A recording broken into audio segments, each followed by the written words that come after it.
আজকে কি হচ্ছে? এই এখন আলু ভাজা চলছে। দেখে নাও আজকে কি হবে। কি হবে? পনির দিয়ে আলু দিয়ে? একদম। কিন্তু শুধুমাত্র পনির আলু দিয়ে নয়, তার সঙ্গে আবার রয়েছে আমাদের কাঁঠালের এঁচোড়।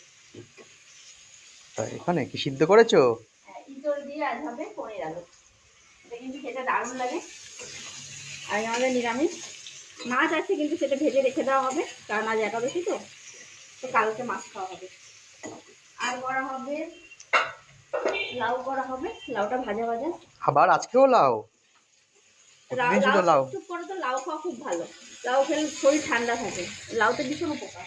বিশেষ করে গরমকালে যখন এটা খাবার তখন খেতে হবে।